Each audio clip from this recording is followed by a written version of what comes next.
নমস্কার বন্ধুরা, শ্রী রান্নাঘরে তোমাদের স্বাগত। তো আজ দেখো কলমি শাকটাকে কেটে ভালো করে জলে ভিজিয়ে রেখেছি। 2-3 বার জল পাল্টে পাল্টে ভালো করে এটাকে ধুয়ে নিতে হবে শাকটা পরিষ্কার করে। দেখো পেঁয়াজটাকে কেটে রেখেছি, পেঁয়াজ কাটা হয়ে দেখালাম। এবার দেখো রসুন আর কাঁচা লঙ্কা। তো আজকে আমি কলমি শাকটা ভাজবো। এই গরমে কলমি শাক পেট খুব ঠান্ডা করা।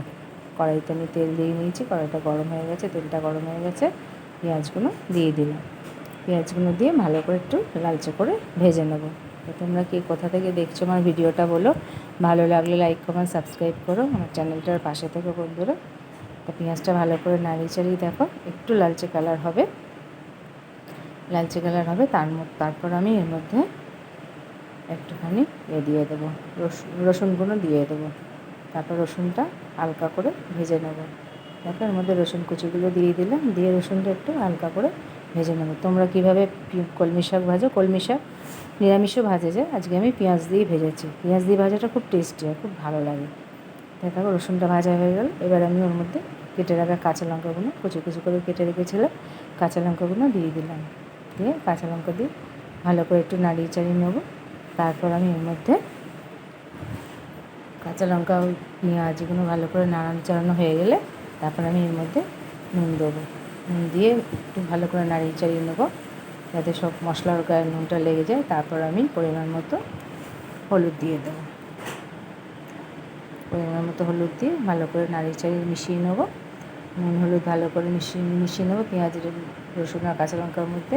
কাঁচা লঙ্কারও কাঁচা গন্ধটা চলে যাবে। এবার আমি ওর মধ্যে কলমি শাকটি ধুয়ে রেখেছিলাম সেইগুলো আমি দিয়ে দেবো।